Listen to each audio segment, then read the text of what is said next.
ये है आगरा के ट्रांसपोर्ट नगर में स्थित अंतर्राज्यीय बस स्टैंड, जहाँ से हम मुरादाबाद होते हुए हल्द्वानी जा रहे हैं। यदि आप चाहो तो यहाँ से बरेली होते हुए हल्द्वानी भी जाया जा सकता है। चूँकि यहाँ से हल्द्वानी के लिए सीधी बस थी नहीं, इसलिए हम आगरा से अलीगढ़ होते हुए मुरादाबाद के लिए निकल पड़ते हैं। बस पूरी खाली थी, जिसमें मुश्किल से 6 या 7 ही सवारी थी। आगरा से मुरादाबाद तक का सफ़र हमारा लगभग 6.25 घंटे का रहा, जिसमें बस केवल एक जगह ढाबे पर खाना खाने के लिए ही रुकी थी। और आखिरकार हम सुबह 4:15 बजे पहुंच जाते हैं मुरादाबाद बस स्टैंड। हाँ जी, दिल्ली वाली बस होगी, वो हल्द्वानी जाएगी। मुरादाबाद बस स्टैंड पर उतरकर हम थोड़ी देर चाय नाश्ता करते हैं। इतनी देर में हमें बस मिल जाती है मुरादाबाद से हल्द्वानी के लिए। आप चाहो तो आगरा से बरेली होते हुए भी हल्द्वानी जा सकते हैं, जहाँ से काफ़ी साधन उपलब्ध हैं हल्द्वानी के लिए। अब चल दिए हम मुरादाबाद से हल्द्वानी के लिए दूसरी बस लेकर। बस खाली है।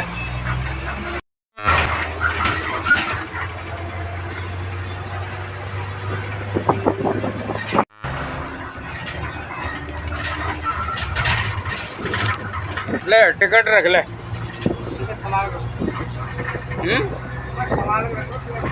हाँ,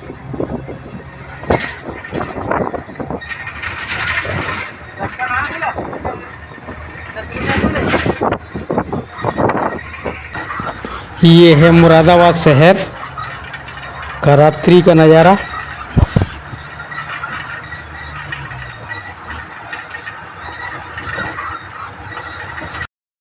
हमारा सफ़र आगरा से हाथरस अलीगढ़ होते हुए मुरादाबाद तक का था। चूँकि बस पूरी खाली थी, इसलिए हमें किसी भी तरह की परेशानी का सामना नहीं करना पड़ा। और साथ ही साथ हमें थोड़ी देर बाद ही मुरादाबाद से हल्द्वानी के लिए दूसरी बस मिल जाती है, जो कि दिल्ली से हल्द्वानी जा रही थी। और ये बस भी पूरी तरह से खाली थी, जिससे कि हमें पूरे सफ़र में किसी भी तरह के परेशानियों का सामना नहीं करना पड़ा। जैसा कि आप देख ही सकते हो, पूरी बस खाली है। और बड़े ही आनंद से हम सुबह लगभग 7 बजे के करीब, 7:15 बजे के करीब हल्द्वानी पहुंच जाते हैं। तो लगभग हमें 2.25 घंटे का समय लगा था मुरादाबाद से हल्द्वानी तक के लिए।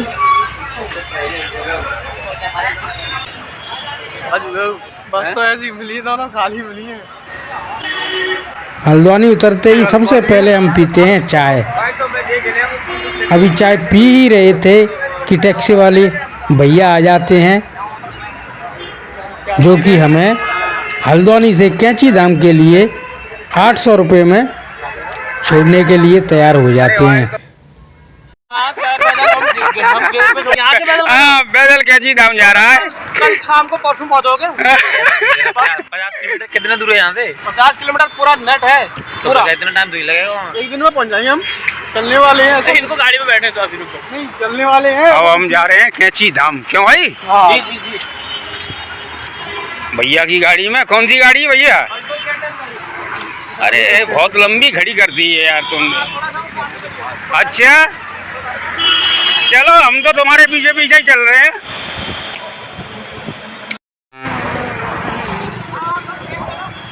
हाँ चल रहे हैं, तुम चिंता मत करो। हल्द्वानी का पैदल सफर। आजा।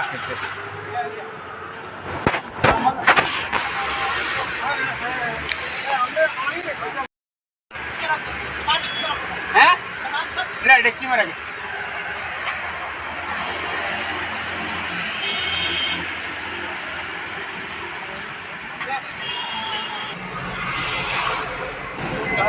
हाँ, अपन जा रहे हैं कैंची धाम। तो ये हमारे भैया हैं, इनकी गाड़ी से जा रहे हैं।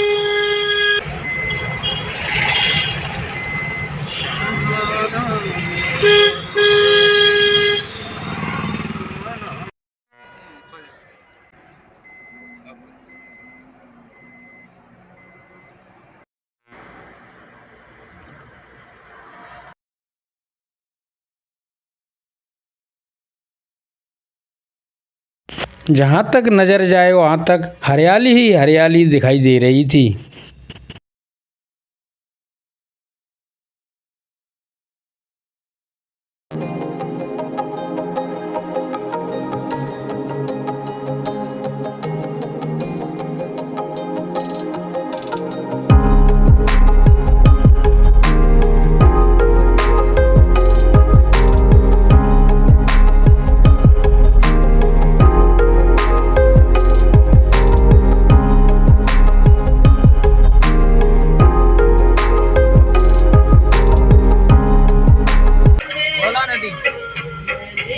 नाम इसका गोला नदी है।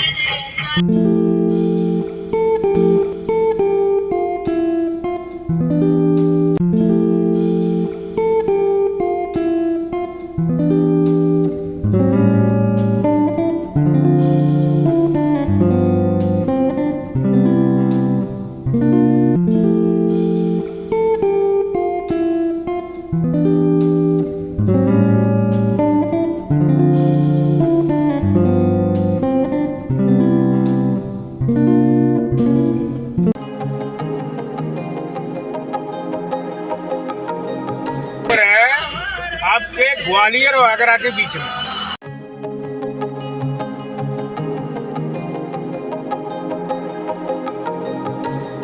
हल्द्वानी से 8-10 किलोमीटर आगे निकलते ही पहाड़ी रास्ता चालू हो जाता है। दोनों तरफ घने जंगल। किलोमीटर का टुकड़ा है। हाँ टुकड़ा है, उसके बाद यूपी में शुरू हो जाएगा। यूपी है, उधर एमपी है। हाँ चंबत मरा एरिया है। हाँ। अरे यार तुम तो सेंटर में हो गए थे।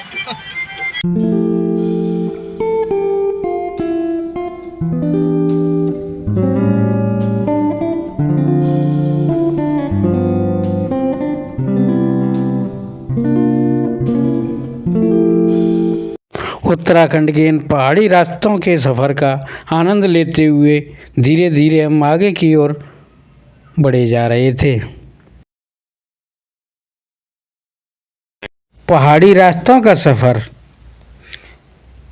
रास्ते के दोनों तरफ घने जंगल और जिधर देखो उधर चारों तरफ हरियाली ही हरियाली दिखाई देती है, जो मन को एक अलग ही सुकून और आनंद की अनुभूति देती है। घुमावदार रास्ते, घना जंगल, ऊंची ऊंची पहाड़ियाँ और खिड़कियों से लगती ठंडी ठंडी हवा एक अलग ही आनंद का एहसास कराती हैं। दरअसल हल्द्वानी एक मैदानी इलाके में बसा हुआ शहर है। हम हल्द्वानी से जैसे जैसे आगे बढ़ते जाते हैं वैसे वैसे पहाड़ी इलाका स्टार्ट होता जाता है और वैसे वैसे ही हम ऊंचाई पर चलते जाते हैं।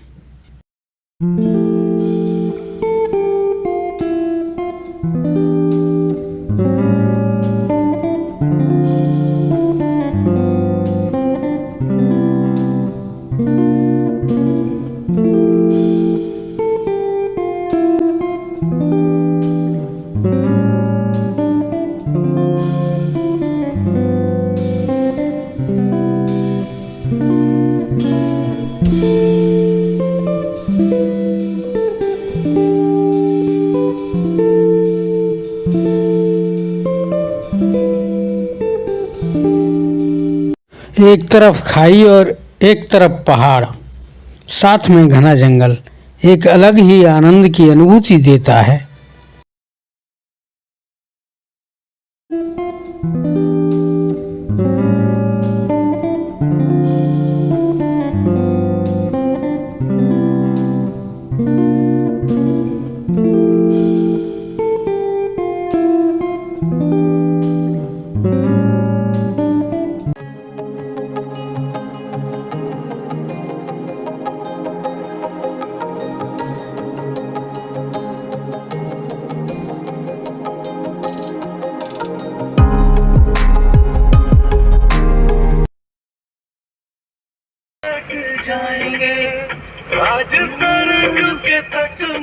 सिखाएंगे।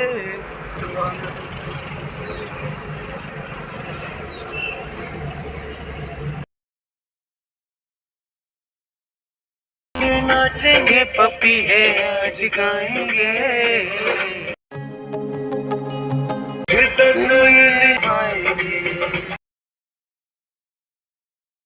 चलाए ना आएंगे।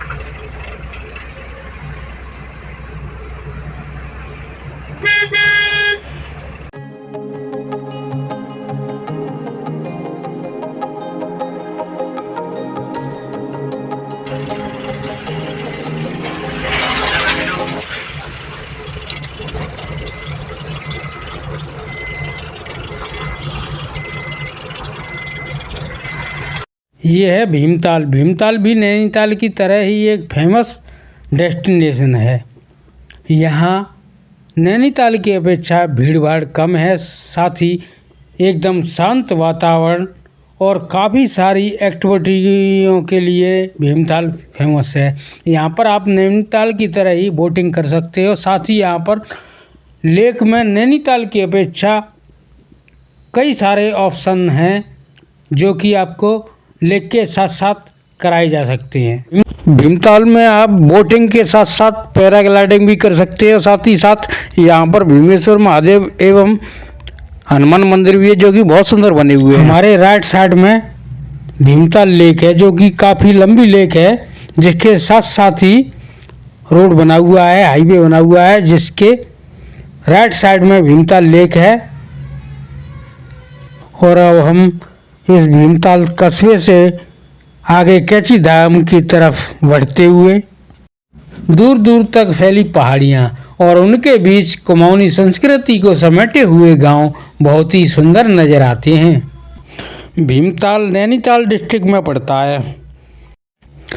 हल्द्वानी से भीमताल की दूरी लगभग 28 किलोमीटर है और भीमताल से नैनीताल की दूरी लगभग 22 किलोमीटर के करीब है। साथ ही साथ भीमताल से कैची धाम की दूरी लगभग 20 किलोमीटर है।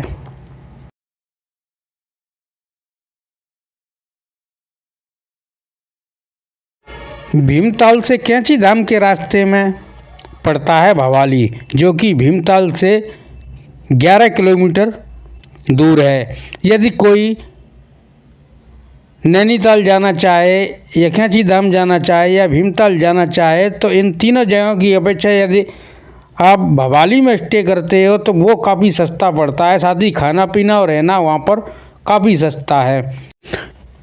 कैची धाम की यात्रा आप कहीं से और कभी भी कर सकते हो। यह 12 महीने किसी भी मौसम में कैची धाम जाया जा सकता है। बहुत ही सुगम रास्ता है जहाँ किसी भी तरह की किसी भी मौसम में कोई दिक्कत नहीं है जाने के लिए। बहुत ही सुंदर जगह है जो कि पहाड़ों के बीच बसा हुआ है।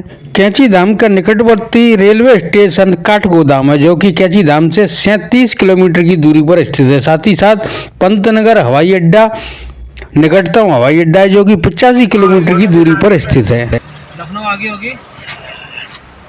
लखनऊ में 9 बजे भी कौन सी आती हो? 9 बजे उसमें लेता हूँ। अरे अगर किसी को सुंदरी वाले को छोड़ना था ना वहाँ क्या कहते हैं, ठीक है। हाँ आज क्या कर दो बताना काम को। हालांकि आगरा से हल्द्वानी या काठगोदाम तक के लिए ट्रेनें भी उपलब्ध हैं, लेकिन रिजर्वेशन ना होने की वजह से हमें बस से सफ़र करना पड़ा।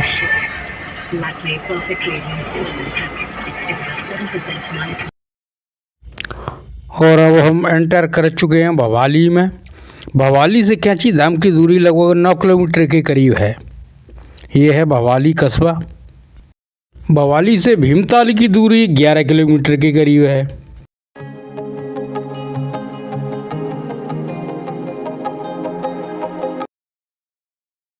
आगरा से कैंची धाम की दूरी लगभग 450 किलोमीटर है।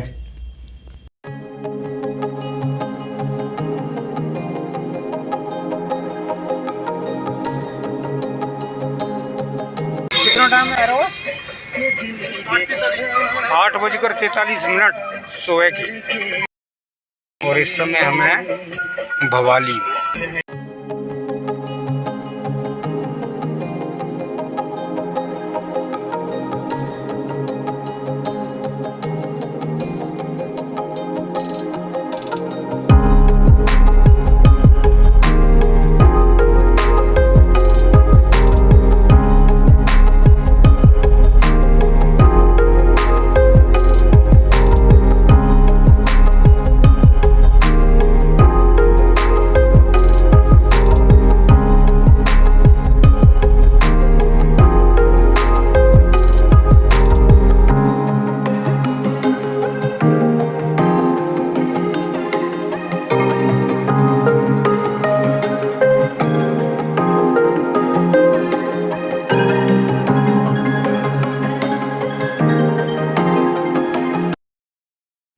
रोड पर खड़ी कार में पीछे से आ रही जीप ने टक्कर मार दी, जिससे दोनों गाड़ियां नीचे खाई में गिर पड़ी हैं।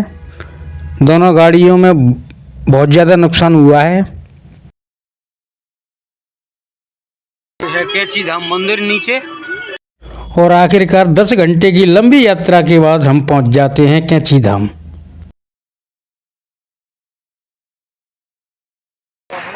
ये नीचे कैंची धाम मंदिर दिखाई दे रहा है, बाबा नीर करौली का आश्रम। यहाँ जो भी मेडिकल पे होता है ना, जिनमें कोई भी प्रॉब्लम है मेडिकल की,